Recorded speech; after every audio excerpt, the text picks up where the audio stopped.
Hey guys, my name is Angel and this is my first YouTube video.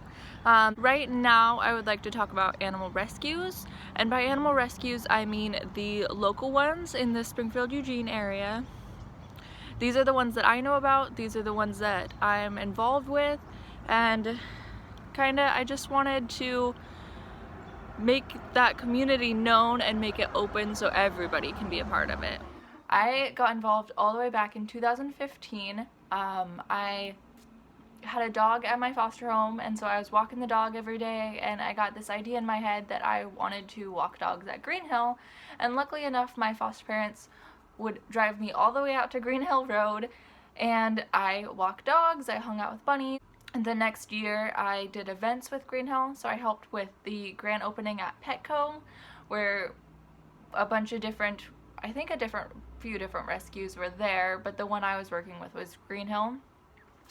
And if you guys don't know Green Hill, they are the biggest shelter rescue in the Eugene Springfield area. They rescue cats, dogs, guinea pigs, occasionally a chicken or a cow, but you don't really see a whole lot of the farm animals, mostly just dog, cats, and small animals.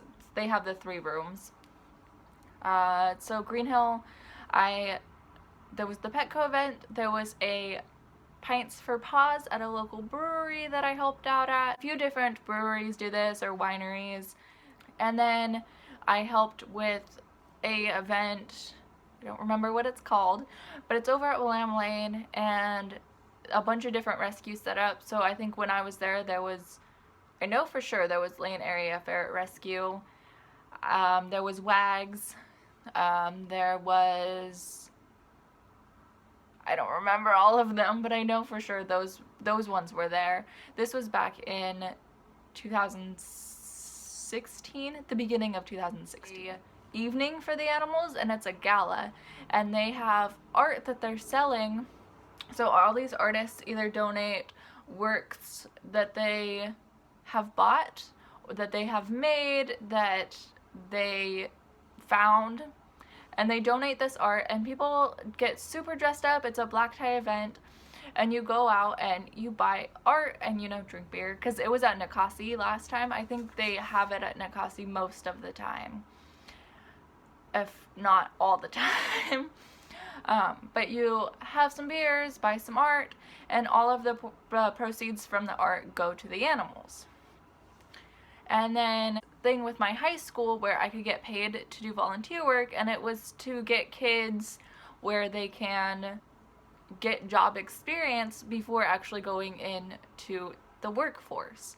So my job experience was janitorial work, volunteering with Green Hill, assistant work in the library, and at Green Hill I would go and clean kennels. So for the dogs, there's like the outside part of the kennel, and then there's a little slidey door, and then the inside of the kennel. So we'd have all the dogs go to the outside part, and we close that door and we clean the inside, and then we would swap them so we could clean the outside. And they have this mixture of like water and cleaning materials that doesn't make the dogs sick or anything like that. It just sterilizes their kennels. I'd go every weekend, every other weekend, and clean kennels to get my grant for school. As of now, I don't have to do that anymore, so I did do that for 2 years. I talked my boyfriend into letting me get a bunny, and so I was doing a bunch of research, looking on Craigslist, looking at Green Hill, kind of seeing where we could get one. And I saw this post on Craigslist, and it was a bunny rescue. She goes by MJ's Bunny Barn, and she rescues and rehabilitates rabbits. We got this cute little bunny. I'm going to put a picture of him here. His name is Blaze.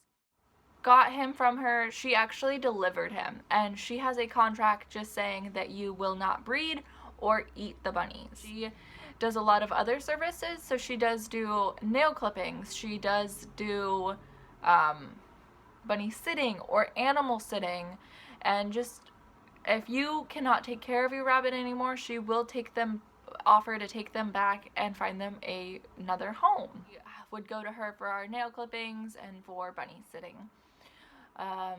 In January of 2018, my dog, my little one-eye Boston, this is Frankie, he went blind. We got a puppy, Lucy. She was hanging out with him. I don't think that she like ran into him or anything happened. Just the lens of his eye kind of slipped out of place, and his eye became all fuzzy and he couldn't see anymore. It really tore me up. He was blind for about a month. And in that time, I joined a support group on Facebook just to ask questions, see what I could do to better his life, see what all I could do for him. And in this group, they gave me really good advice, support for me in helping him, or even just making myself feel better and not feel so lost and helpless in my dog not being able to see anymore. So I started painting portraits of these blind dogs all over the place, and I did that for about 3 months. In about March, and then April was my 21st birthday, and so for my birthday I went out and bought myself a fancy camera and kind of started taking pictures at Green Hill, and I contacted MJ's Bunny Barn and was able to get some photos of her bunnies as well. I thought that maybe my part in making a difference was just putting a good image on these animals.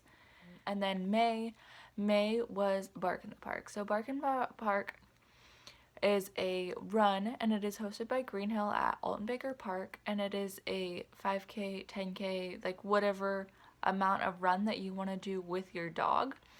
And there's a winner for each one of these runs, and then there was also a bunch of vendors. If I was able to like volunteer with Green Hill and take photographs of everybody that was there promoting the event. June, I was thinking about how to incorporate all of this stuff together. So the paintings, the photographs, and rescue animals. So I started planning for an event. I planned on renting out Alton Baker. I started contacting artists. So my idea was that local artists can sell their art and then donate a portion of their proceeds to the rescue of their choice. I contacted different rescues. So I had 5 different rescues at my event. I had Green Hill, MJ's Bunny Barn, which I already introduced, and then there was Morningside Farm and Sanctuary. So Morningside is a farm rescue. They rescue cows, horses, chickens, goats, all the way down to kittens. I think they may have a dog or 2. But Morningside is a really good example of the rescue community. So in planning this event, MJ's Bunny Barn had shared a post saying that some squirrels had fell out of a tree in front of her house. And so these just baby squirrels were on the ground and she didn't know what to do with them, and Morningside went out and collected these squirrels and rehabilitated them so they could be back a part of the wild. And so that's the kind of community that I'm talking about, is they interact with each other, they trade animals, and they care for each other.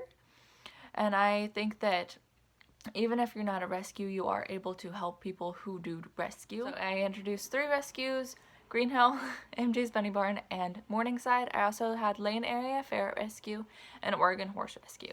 So Oregon Horse Rescue and Lane Area Ferret Rescue, I don't know that much about. I kind of guessed from their names that they rescue ferrets, and then the other one rescues horses. I met a couple other rescues before this event.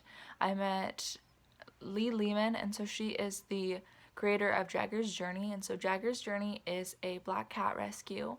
Black cats are the most overlooked color of cat. They are the most abandoned and the most ignored because of the stigma that is around them. And so mission is to rescue black cats. And then there is April Bacchus. So April does a lot of TNR. So TNR is trap, neuter, release, where she goes to feral cat colonies, captures the cats, neuters them, and then releases them back in the wild. If you guys don't know, feral cats are pretty much like raccoons. They're not able to live and function domestically with humans. In doing TNR, sometimes April does find domesticated cats that kind of got mixed up with them, and she will find them forever homes or foster homes. Event was July 19th, and I do plan on doing it again this year on the same date. So I think there was 25 art vendors that I had, and then the 5 rescues. I let each artist donate to the rescue of their choice, and so since Green Hill was the most known, they got the most amount of money. The artists knew the most about them. So Green Hill got $400 from my event. MJ's Bunny Barn got $260, mostly because one of the artists decided to donate $100 of her proceeds to MJ's Bunny Barn to help rabbits get spayed, neutered for veggies, hay, and other supplies and expenses that would be needed for these rabbits. And then Oregon Horse Rescue and Lane Area Ferret Rescue both got $100, and then Morningside also got $100. Next year I do plan on putting all the money into a big bucket and then dividing it across the rescue. After my event, I have continued to communicate with these rescues and go out and take pictures. So I do go out and take pictures at Green Hill, MJ's Bunny Barn, at their foster home for their bunnies right now, and they took the bunnies out of their playpens and put them in one so I could get some good shots. I was amazed on how loving these rabbits are. They would let you pick them up, they would let you snuggle with them. He is out there interacting with them every single day, and I think it is amazing work that he is doing with these rabbits. I do have a upcoming event, so it is December 14th at Green Hill Humane Society.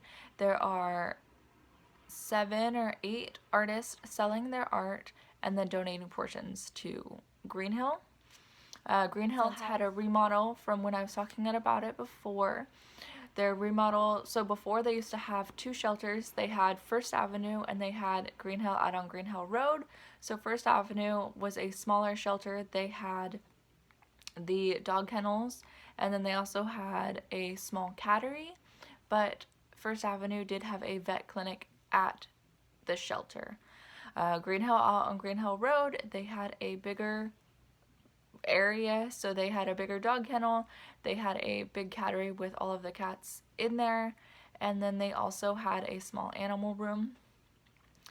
Since the remodel, they remodeled the one on Green Hill Road, and the dog kennels are no longer the bars with like the cement and the gate in the middle. It is now plexiglass on the outside where potential adoptees would be seeing the dogs. There's a small slit on the bottom so you can give them treats, and then there's like an opening in between, and the back gate there's bars, so then the volunteers are able to pet and touch and get the dogs out that way. I think there was a lot of people, like adoptees, sticking their hands in the bar, so I think because of the class is now because of that safety issue that they were having before. And then the cattery, they don't have that big room anymore. They have separate small rooms and like a little catio so the cat can go outside and hang out on their cat tree. And then the small animal room, they do have, I am a little disappointed in their small animal room. They have multiple bunnies in there, and the bunnies are in cages, but kind of bigger cages, and they are taken out for playpens at least once a day or when the volunteers get a chance to do that. And then they also have like the occasional guinea pig or hamster or rat. 18th is my upcoming event. It is at Green Hill, and the artist can either decide to donate to one of the rooms or they can donate to Green Hill in general for the holidays coming up. And Green Hill, for the remodel, they now have the vet clinic at Green Hill Road, so everything is all in one spot. I do hope to see you guys at either this upcoming event or the one in July, and if you would like me to interview any of these rescues or give you guys more information on any of the animals that I have talked about and their care and what the misconceptions are of them, definitely let me know, and I look forward to talking to you in the future. Thank you.